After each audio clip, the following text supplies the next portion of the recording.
Good evening. I'd like to welcome everybody to the Vermillion Local School District Board of Education meeting, regular meeting of Monday, December 9th, 2019. Call the roll, please. Mr. Stark. Here. Ms. Ennis. Here. Ms. Russell. Ms. Stepp. Here. Mr. Hagerman. 3 members present.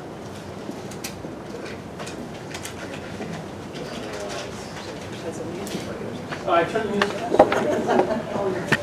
So if everybody has a phone or some sort of device, you can log into that kahoot.it and then enter that PIN number.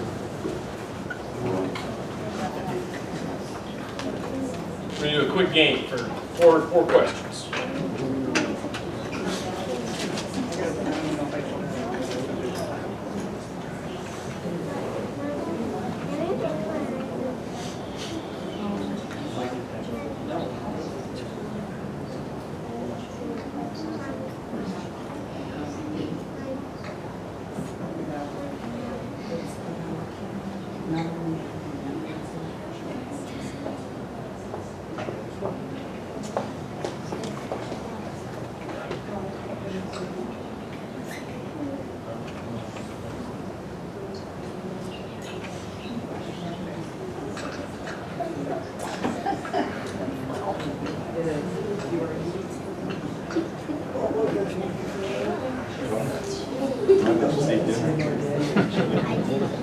That was me, I like that. All right, a couple more seconds here, and then we'll get going.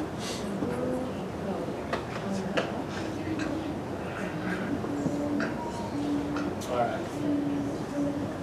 So we just have 4 quick questions for you, and it's regarding our renewal levy here. So first question, do you pay more property taxes than surrounding districts? So red's going to say we pay less than most districts. The blue is going to say we pay more than most districts.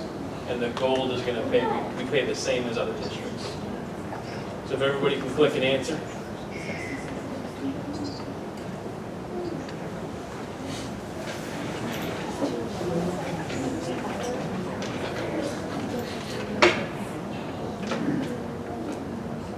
So the answer, 47% of you said we pay less than most districts, and that is correct. We took a poll here and basing it on a median home value of $136,000, like how much property taxes would you pay? And the surrounding communities that we looked at was Lorraine, Perkins, Sandusky, Western Reserve, Midview, Amherst, Margaretta, Norwalk, Edison, Firelands, Huron, here. And believe it or not, Vermillion pays the lowest amount in property taxes. Amherst is in the middle, and then Lorraine actually pays the most in property taxes. So when is our renewal levy? Is it in the spring of 2020? Are we going to be going to the ballot on the fall of 2022 or 2020? Spring of 2021 or never?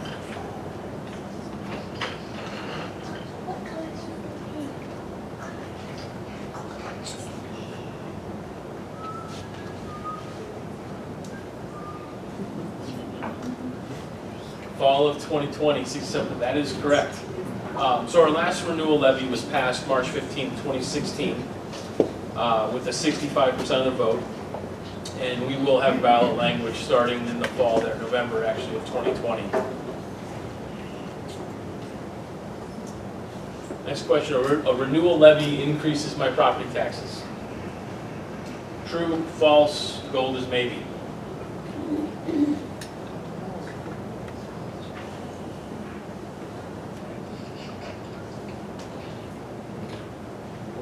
Smart group here, 73% said no or false. That is correct. So what happens is back in the 1970s, House Bill 920 was enacted. And House Bill 920, it freezes all the real estate millage at the dollar amount that was collected the very first year it was passed. So as property values rise, House Bill 920, it basically reduces your effective millage rate to continue to collect the same amount of money that it did the year that it was passed. So if we passed our last operating levy in 2016 and that money was for $3 million, it's always going to collect $3 million no matter how high or low your property tax values go. last question here. How much revenue does our renewal levy generate? Is it, for red there, is it less than 10% of our operating budget? Blue is between 10 and 15% of our operating budget. Gold's going to be between 15 and 20% of our operating budget. And green is more than 20% of our operating budget.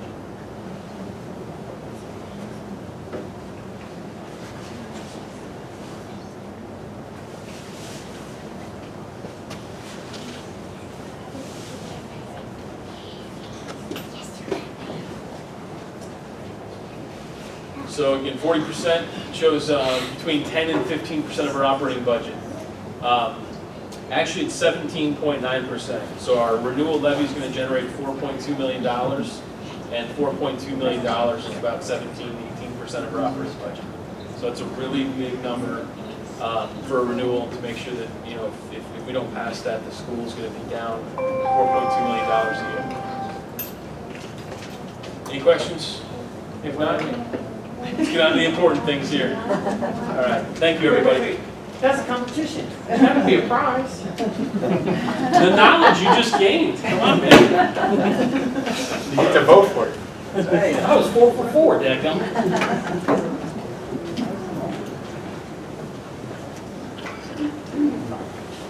Okay, next up, if we could have all of our citizens on the month come up to the microphone and line up.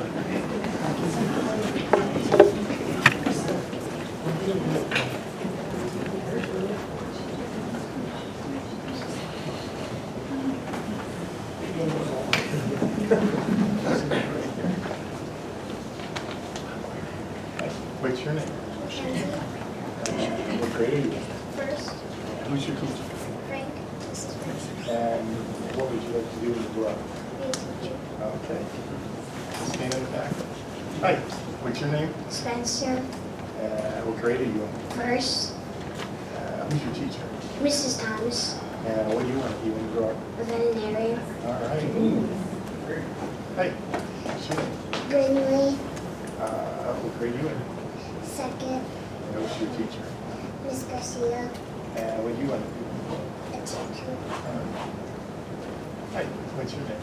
Aubrey, What grade are you in? second, What do you want to do when you, or what's your teacher's name? Miss Pitt, And what do you want to do when you grow up? be an artist, Hi, what's your name? Chelsea, And what grade are you in? kindergarten, And what's your teacher's name? Miss Karis. Okay, and what do you want to do when you grow up? I don't know yet, I'm still trying to decide. You're all ready for Christmas though, aren't you? I think And what grade are you in? kindergarten, And who's your teacher? Miss Walker, And what do you want to do when you grow up? An artist? Okay, good. Hi, what's your name? Claire, And what grade are you? second, And who's your teacher? Mrs. Gonzalez. And what do you want to do when you grow up? I want to be a farmer. All right. Hi, what's your name? Caitlin, What grade are you in? second, What's your teacher's name? Mrs. Becker. And what do you want to do when you grow up? I want to be a cop and a teacher. Okay. We'll talk to Brian that one. Hi, what's your name? Peyton, What grade are you in? Fur, Who's your teacher? Miss House, And what do you want to do when you grow up? be a teacher. All right. We got lots of teachers. Hi, what's your name? Amelia, And what grade are you in? kindergarten, Who's your teacher? Mrs. Bartlett, And what do you want to do when you grow up? be a gym teacher. Okay. Good stuff. All right, so is everybody ready to, could everybody stand for the Pledge of Allegiance, followed by a moment of silence? Okay, ready? Start. I pledge allegiance to the flag Of the United States of America and to the republic for which it stands, one nation, under God, indivisible, with liberty and justice for all. All right, thanks. All right, moving on. Next on the agenda, We have student liaison report. We're going to have Bonnie Meyer and Matt Miller come and talk about our reading improvement plan.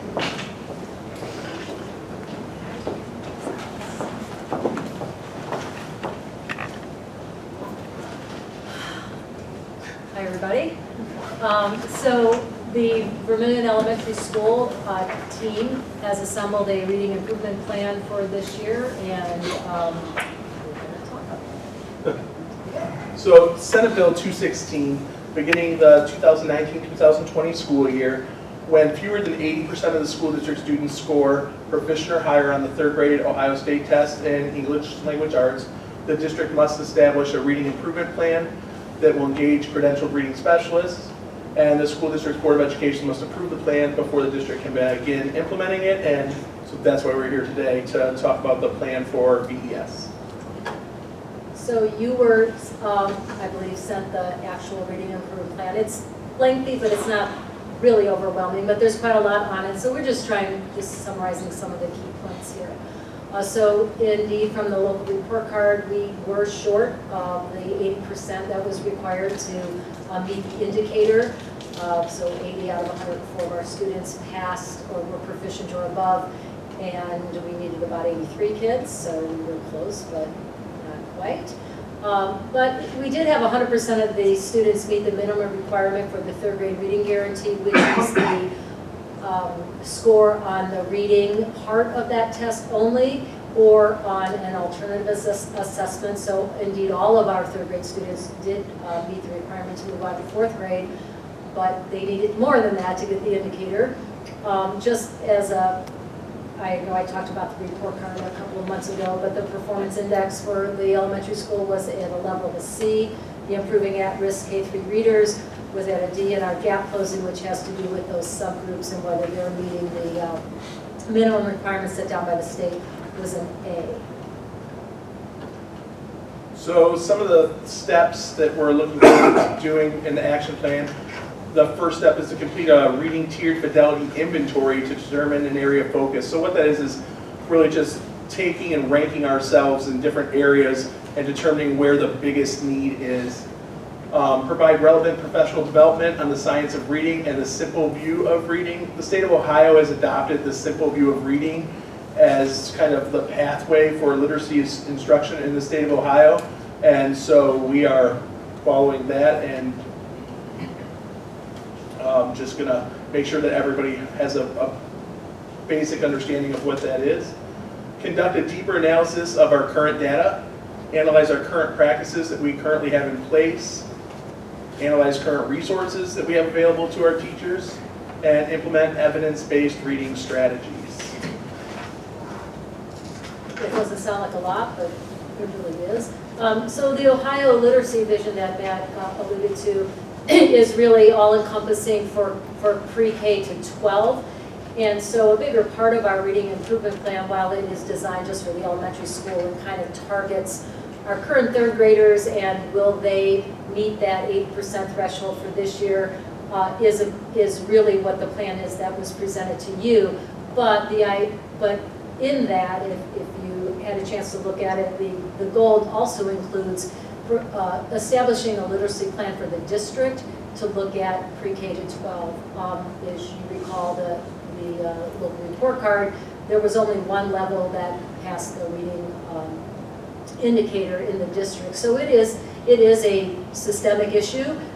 We're certainly not alone. That is very much true in the state of Ohio, which is why they put together their literacy vision. So we are using the elementary school's plan as kind of a springboard to a district plan for literacy.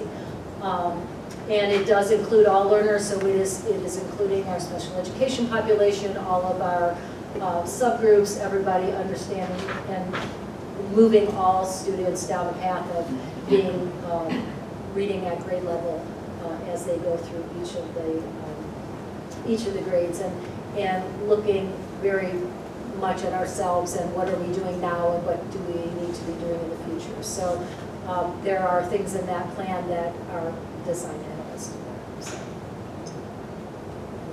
any questions about that?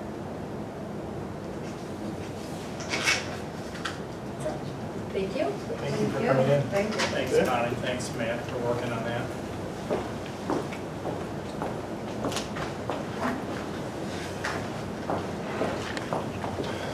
Okay, item 7, I think we're skipping the legislative report. Next up, 8, first we have the superintendent's report. Okay, I've got a couple items that tie together tonight, and I just wanted to show you a few pictures of what's going on. This has been a slow process. I know that you walked in, didn't see too much the last time when you were looking at the health clinic, but I just thought I'd show you and the community a few pictures. They just finished up the electric, and it's not much to look at, but they also had to do the plumbing. If you see the white plumbing coming up out of the floor, that was a big job because they had to dig up the floor, basically run the pipes underneath the floor and connect it outside to the drain. So Did they have to redo the whole floor or just? just a strip, yeah, just to basically, there's a concrete strip. You can't, basically this is it right here. Okay. And it runs all the way outside to the back door, past the wall and underneath the floor. Okay. So just wanted to bring you up to date a little bit. We're hoping that right after Christmas, this should be ready to be open. So they're going to be coming in to do the drywall and start to knock this out now that they've got the main structure and the bones up. So just wanted to bring you up to speed of where we were. It's taken a lot longer than we thought, but finally they got all of the permits and they've got the main portion of the work done for the plumbing, so we should be ready to get this finished up. Good. You're always welcome to take a walk over there too if you want to see any of the progress going on. All right, that was it for that item. The next part that I've got on my superintendent's report is just, and I'm going to be real brief about this too, because we have a link that's hooked to our website. Tonight we put this up through the Erie County Health Department. This year every year they do this health assessment, and it's a pretty in-depth health assessment. If anyone wants to take the hard copy book home tonight, you can take this home and take a look at it. It's pretty interesting, some of the data that they've got from our students. They did do a survey with our students, and I'm sure that we're going to use this for some of our mental health assessments, and some of the things that are in here are interesting with the use of marijuana, drugs, a lot of different questions that are in here that really speak to what's going on with the kids that are in our buildings. And as you know, we've talked about some of the issues that we've had within the community recently, and I think that some of the statistics that are in this report speak to that. So I just wanted to make the community aware of that this has been done. It's a pretty in-depth report, and there's a link out there that you can take a look at on the website, and we do have the hard copy available for any of the board members of the community that want to come in and take a look at it. So is it a survey they give the kids? it was a survey that they give the kids, and actually there's an adult portion of this that was given to Erie County residents as well. So there was quite a few responses here from Erie County, and it kind of gives you an overview of what some of the adult issues are about mental health, both for men and women, and preventative medicine issues and things like that. So very interesting, some of the statistics that you can get from this, and I'm sure that our principal leaders will use the information, and our district will find it helpful. So it's available for you. Okay, and we've got the president of OPSI tonight that is going to make a presentation to Brad Schwab, and that's a really big opportunity that we had through Operation Christmas Joy. Brad works on this at the field house. We set it up in the field house last year, but Shelley, thanks for coming out, and Brad, thanks for being here, and you could make your presentation. Okay. One of the things, I am president of OPSI 322 here at the district. One of the things we'd like to do is become a little more involved in the community. they've already involved me in their germs, as you can tell. I'm sorry. And we chose to do that right now with Operation Christmas Joy, so we'd like to give you that check. Thank you very much. And any help you Appreciate it. need. Oh, let us yeah. know. The school system's been a big help with us by having students show up, by having different fundraisers, things like this. And of course, like the superintendent said, having the field house available to us. We deliver out, just real quick, we deliver out, last year it was 179 families. Thank you. 179 families. And there, as far as students, kids in the household, because some of them are, of course, below school age, there was a little over 300 that received from us. The nice thing is that some of those the following year will show up and help volunteer because we help them out and got it to a rough point. But things like this really make it nice because I'm able to buy the food. I buy it locally from Vermilion Farm Market, about $60 general, and then also Second Harvest Food Bank. And they all give us really discounted prices, so this money will go a long way. I really appreciate it. Thank you. Thanks. Thank you.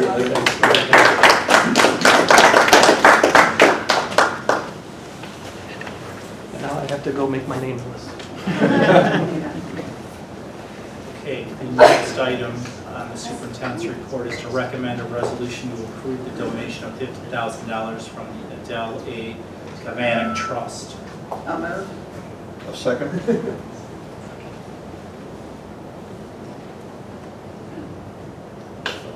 you going to call? No, so sweet. Okay. Thanks.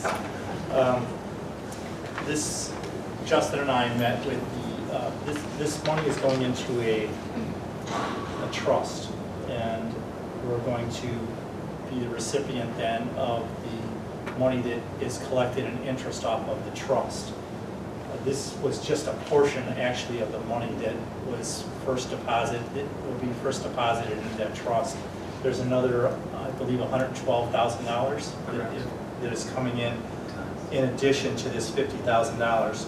Adele Kavanek actually was a teacher here in Vermilion, and I believe that she was a music teacher. So this was a really generous donation, and so they want this money to continue to grow, and they're going to put this into a trust then that they're collecting at a pretty, that's able to collect a pretty decent interest amount, like 8 to 9% interest. So that interest then that account collects, they don't give us the entire amount that's given, that is collected. They hold some of that back in order to, once again, reinvest that. So we did meet with the foundation, and we were happy to know then that we will be able to put that into, she actually had it dedicated toward capital improvement. So it gives us a lot of flexibility as to where that can be used and how it can be used. So I know that Justin, you might want to use it some years, and other years you might want to actually just let it be reinvested again, or? Yeah, no, exactly. And the Erie County Foundation has the ability to use different investments and basically different investments than school districts are able to do. In our wildest dreams, we would be able to collect 8 or 9% interest on our investments. We're for our scholarships, we're closer to the 1.5%. So this is an excellent move, using Erie County Foundation to take this money and really be able to grow this into a sizable account down the line here. That's great. That's great. Any questions or comments? Can you call the roll, please? Mr. Stark, Yes. Ms. Ennis, Yes. Ms. Step, Yes. Mr. Habermill. Yes. Motion approved 4-0. The last item on the superintendent's report is to recommend a resolution to approve the agreement with Erie County Community Foundation for the Adele A. Kavanek Fund for the Vermilion local schools. So this attachment that is here is then the trust that we were talking about and the foundation that it's going into, and it's got the details of everything that will be done. We signed the documents and returned this then to the trust, and it is good to go. question. Call the roll, please. Mr. Habermill, Yes. Ms. Stepp, Yes. Ms. Ennis, Yes. Mr. Stark. Yes. Motion approved 4-0. Okay, next we have the treasurer's report. Number one here in the treasurer's report, recommended resolution to approve the financial report for November 2019 and attachment B. So moved. A second.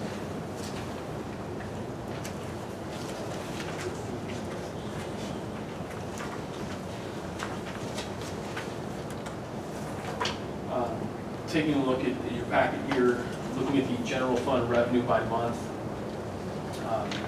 Through the month of November, we received just over $11 million, $11.045 million in the general fund, compared to $10.84 million last year, $11.03 million in fiscal year 18, and $10.96. So again, the district's on pace to collect the average revenue it has in years past. As you can see, it fluctuates slightly, but all in all, we're right around that $11 million mark. Looking at food service revenue by month through the month of November, we received $195,222 in food service, compared to $241,122 last year, $224,500 in fiscal year 18, and $248,000 in fiscal year 17. And our revenue collection this year seems to be a little bit low.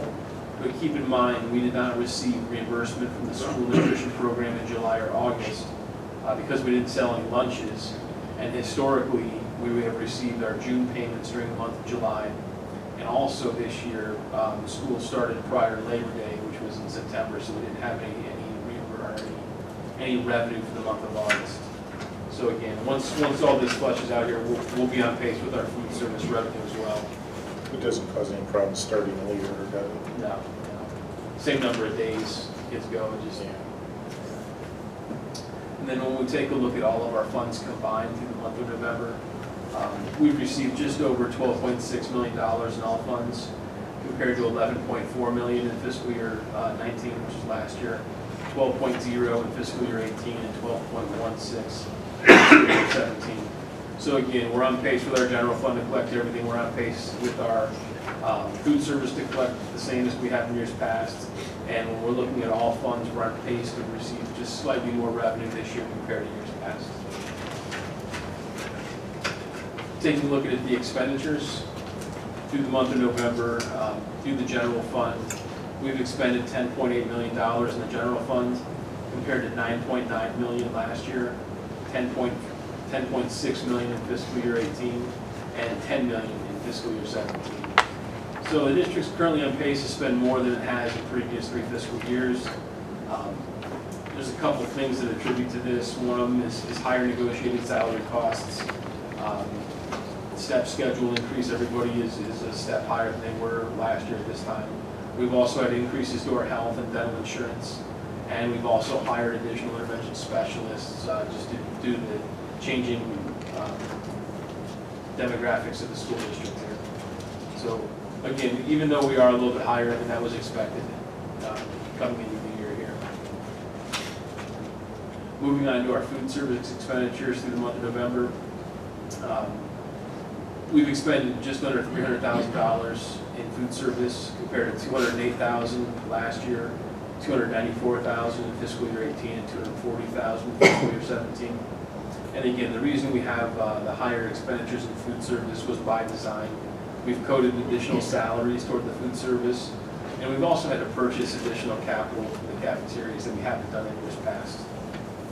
And then looking at expenditures for all of our funds through the month of November, we've expended $12.5 million from all funds, compared to $10.6 million last year, $11.8 million in fiscal year 18, and $11.1 million. So again, overall, we're on pace to spend more this year than we have in previous years. And then last thing we want to take a look at here is cash for our general fund. Through November, we have a total of $16.3 million in cash, compared to $15.6 last year, $14.4 in fiscal year 18, and $14.9 in fiscal year 17.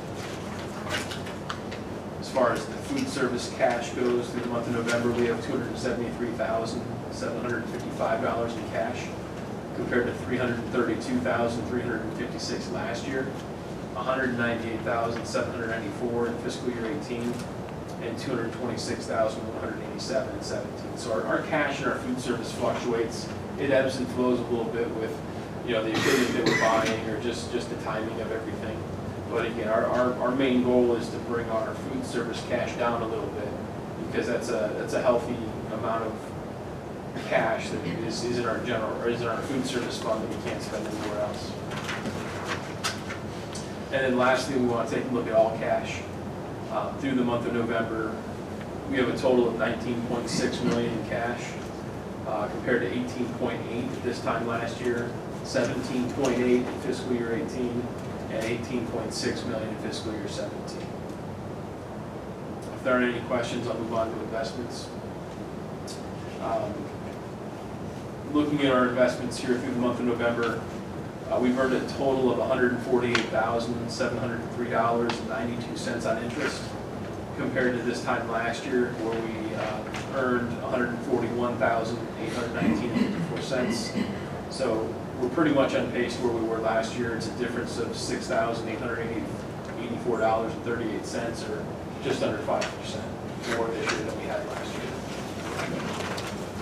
Good, thanks. Any questions? Call the roll, please. Mr. Habermill. Yes. Mr. Stark. Ms. Smith. Yes. Ms. Stepp. Yes. Motion approved 4-0.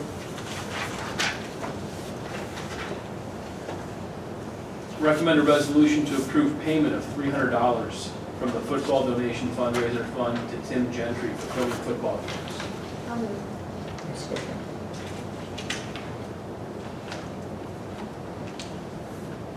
This was just an oversight. We originally had this set up when the football started, and we missed it on the agenda, and we didn't notice it until we saw that we hadn't paid Tim Gentry for this month, so that's why it's on here. Okay. Questions? Call the roll. Ms. Ennis. Yes. Ms. Stepp. Yes. Mr. Stark. Yes. Mr. Habermill. Yes. Motion approved 4-0. Okay. Anything else? May. Next up on the agenda, there were 9 items for discussion. Yeah, I'd like to start this off, and then I'm going to have Andy come up and talk a little bit about this as well, give a little bit of the data on it. We have a negotiated agreement with our supplementals, and we did have a committee that took a look at this, but I can tell you that there's a lot of details involved with looking at these supplementals. And the committee was really charged with seeing what the differences were in the pay in comparison with other school districts, and whether or not there needed to be some adjustments that needed to be made based on what other schools were doing. And just a look at basically some of the job titles and some of the responsibilities that went along with those positions, and just trying to tighten up what we did with supplementals. And one of the things that did not get looked at, unfortunately, I think just needs to be discussed tonight, is the discrepancy in a couple of the positions, most particularly the girls volleyball position. I think that you're all aware that we've got a open position for the girls volleyball coaching position, the head varsity girls basketball or volleyball open. And so there's a pay that's given, a supplemental pay that's given for that. Andy, what's the step that we're on for the present girls position? Sure. So we are currently on level 29. Okay, and I think that it's a 6-step scale. And so if you're on step 6 for that position, which is as far as you could go with a maximum amount of pay, it's $5,918. $5,918. So one thing that we don't talk about too much here is all of the work that does go into being a head coach in any of our varsity sports. There's a tremendous amount of time and effort that all of our coaches put in, not just at the varsity sports, but in particular a head varsity sport. And they're in that position, they're put under a lot of scrutiny as well, because people come to watch games, especially a varsity volleyball game. And I think that what we've done with this position, not purposely so though, is to have it a little bit under the amount that it should be at, because we have a head girls basketball position that is put much differently on the scale. What do you have that at? Yeah, so if you could hit the next slide. Certainly. You just hit it from there. No.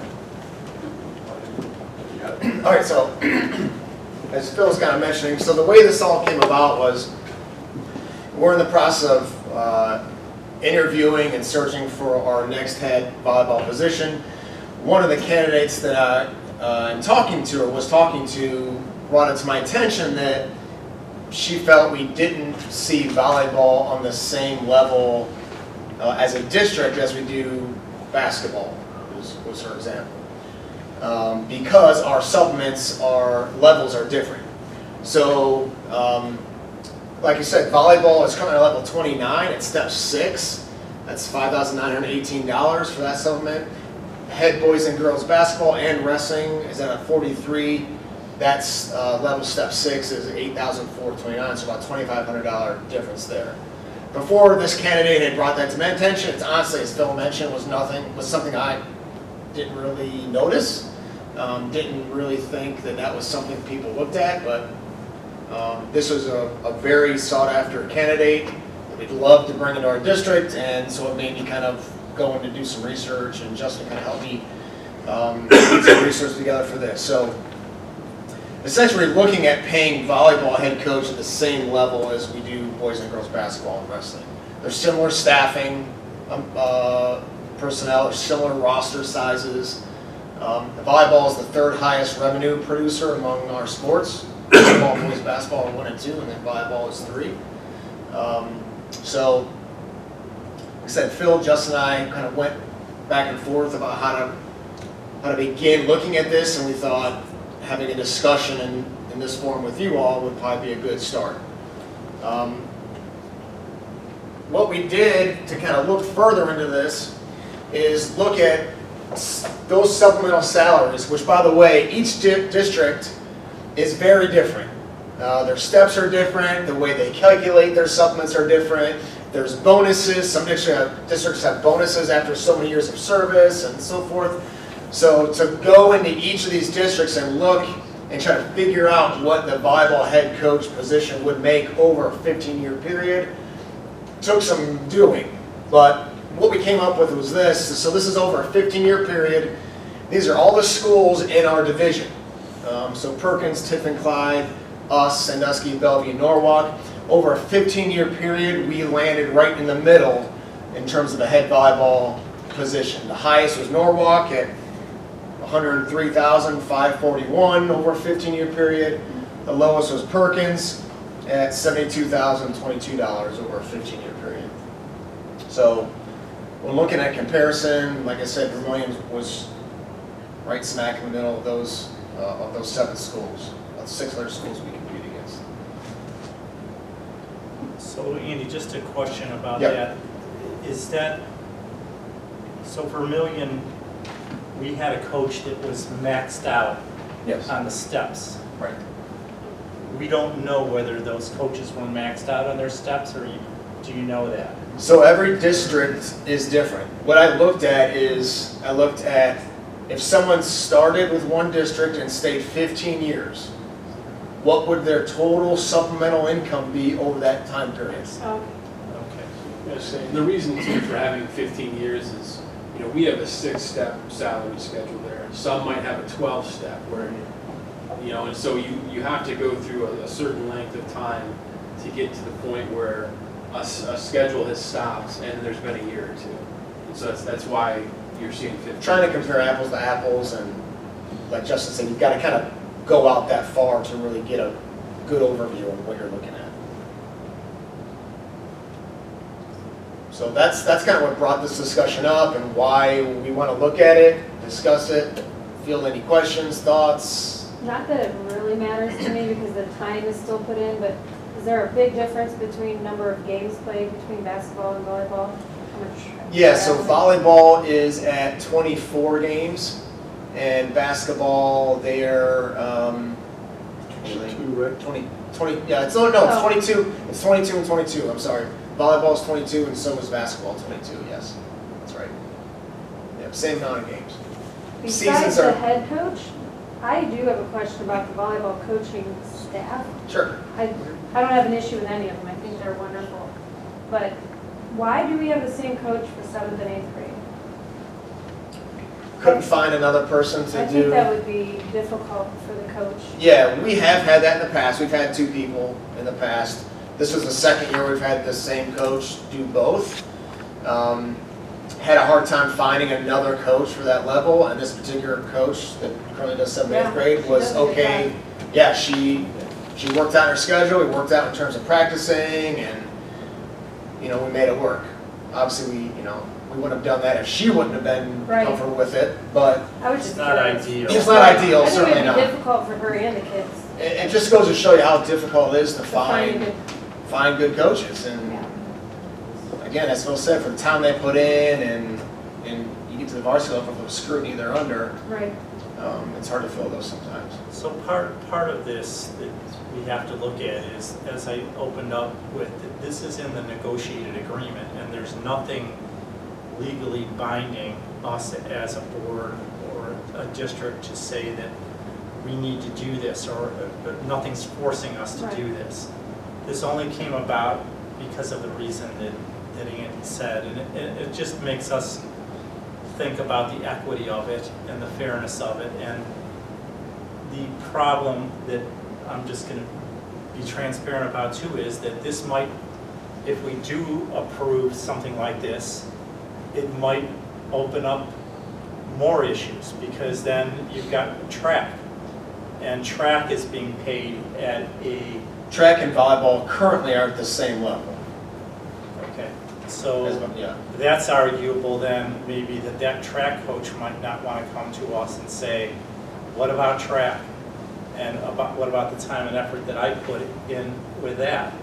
And honestly, that would be hard to argue against too, because they do a non-sanctioned winter season too, and they put a lot of time and effort into it. If you really break down how much we pay for the supplementals and how many hours that they put in and how hard they work, they're not making a lot of money to coach a sport, because it's really a year-round effort when you're a varsity coach. So when you look at those numbers and you say, oh wow, over 15 years that's how much people are making, well, you've got to break it down really per year, and it's averaging. It's like 49 to 5,800 a year. Yeah. And for the amount of time and effort that they Break put that into down it. into the hours they put in. Yeah, you wouldn't want to do Doesn't it. really Right, compensate. you don't want to do that. It's good information, and it's a good catch too. And not just because that you're in the process of hiring a coach, no matter who the coach is, it should be paid in an equitable fashion, right? And you did a good job of picking out sports that I think are comparable, that require similar commitment, year round, right? And like even as far as like track goes, if we were, that's a hard one to compare, I think, but if we were going to compare, my only question, I think the better thing to look at is, from a boys track and a girls track, are we paying the coaches similarly, right, or the same? That's important. Yeah, we are. That's good. So, I mean, not every sport compares on the same level, but I think the ones you've selected and the ones you're looking at make sense. Right? And it's obvious that we've kind of missed the boat a little bit on this one. Yeah, and let's just say that we do decide to make an adjustment to this one. There's nothing that would force us to change any others just because of it, but I'm just putting that out there.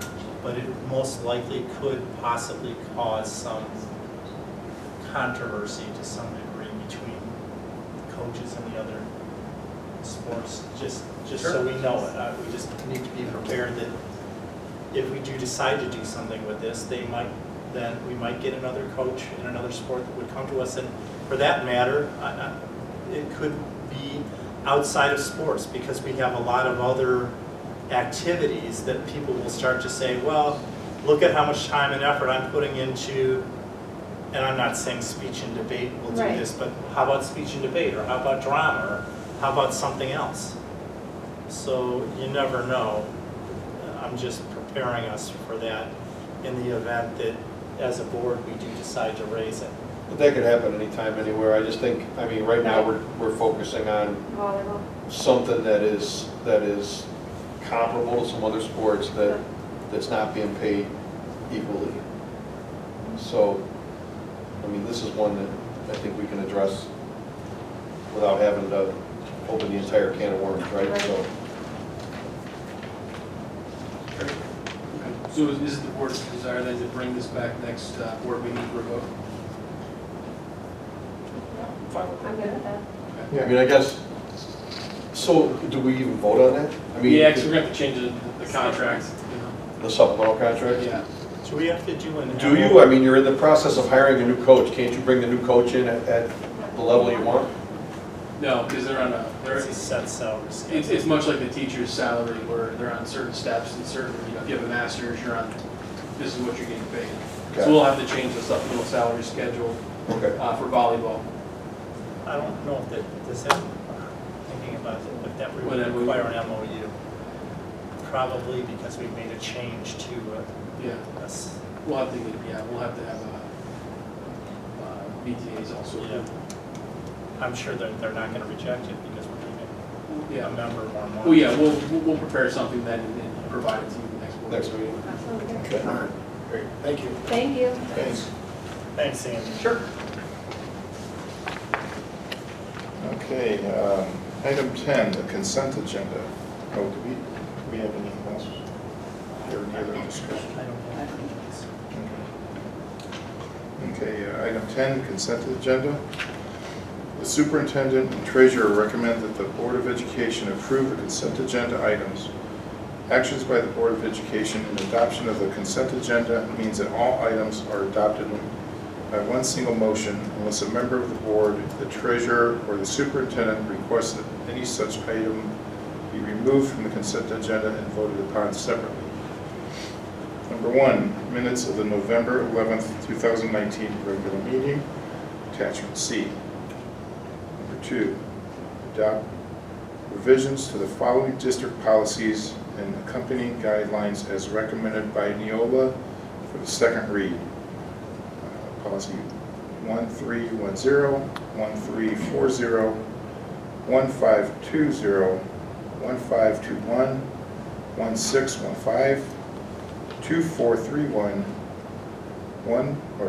5113.02, 5200, 5230, 5350, 5460, 7300 replacement, 7440.03, 8462, and 8500. And this is attachment D.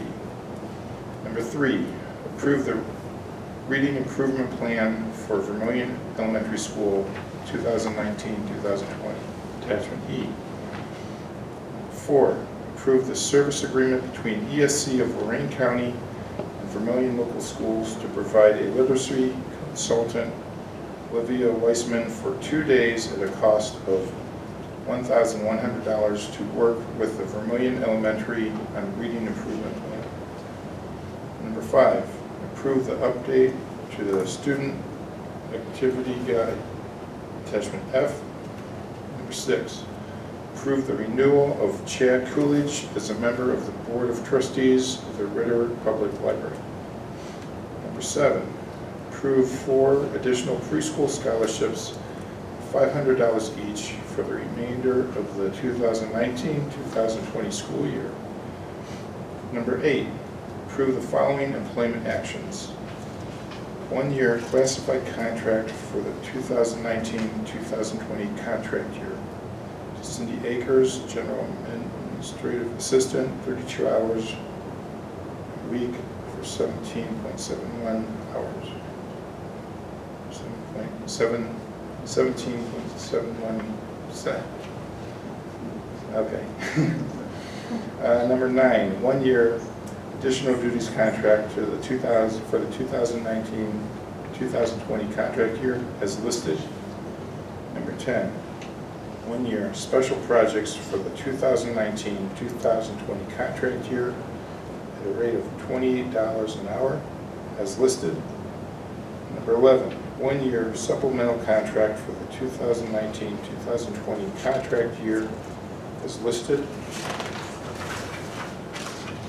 Number 12, approve a 1-year Title I tutor for the St. Mary's School for a contract for the 2019-2020 for a total of approximately 300 hours at $17 an hour. Is there anything that anybody needs removed? Any questions or comments? Just the Title I tutor there for St. Mary's.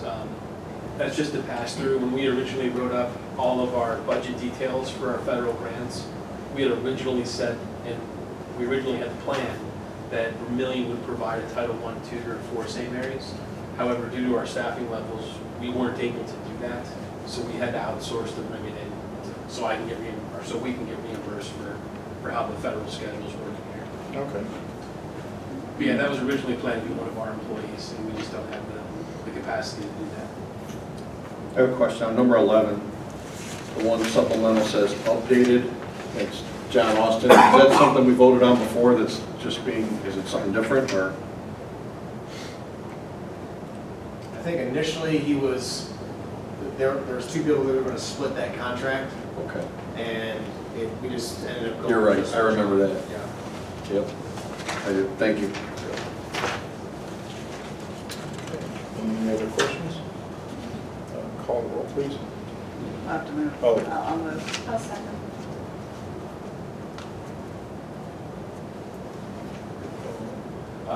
Ms. Stepp, Yes. Ms. Ennis, Yes. Mr. Stark, Yes. Mr. Habermill. Yes. Motion approved 4-0. Okay, item number 12, public participation. The board reserves the right to limit time.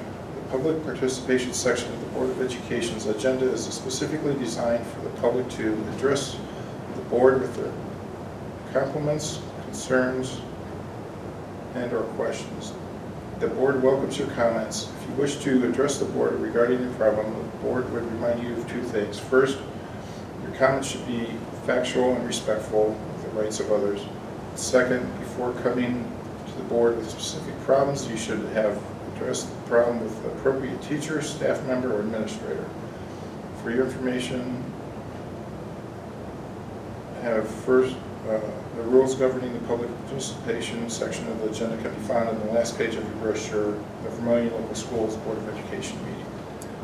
Is there anybody who wish to speak tonight? Okay, moving on. Item 13, date and locations of upcoming board meetings located at the Vermillion High School, 1250 Sanford Street, Vermillion, unless noted otherwise. We have an organizational meeting Monday, January 13th, 2019, at 6:45 p.m. Regular meeting Monday, January 13th, 2019, 7 p.m. Regular meeting of Monday, February 10th, 2020 at 7 p.m. And regular dates? Yeah, the January. Yeah, he's just noted that. Regular meeting Monday, March 9th, March 9th, 2020 at 7 p.m. The dates of the January meeting should say 2020.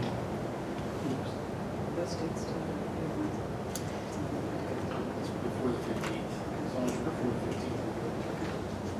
the repeat. Yeah. What's the right? Okay, just have it wrong here. Okay. Item, is everybody good with that so far? Okay, number 14, recommend a resolution to move an executive session for the purpose of the appointment, employment, dismissal, discipline, promotion, demotion, compensation of public employees, or the investigation of charges or complaints against an employee or student unless the employee or official or student requests a public hearing. Second.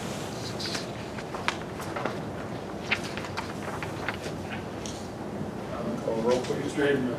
Yes. Ms. Ennis. Yes. Ms. Starr. Or Mr. Starr. Yes, Ms. Staff. Yes. I apologize. that's okay. Motion approved 4-0. And then call the vote.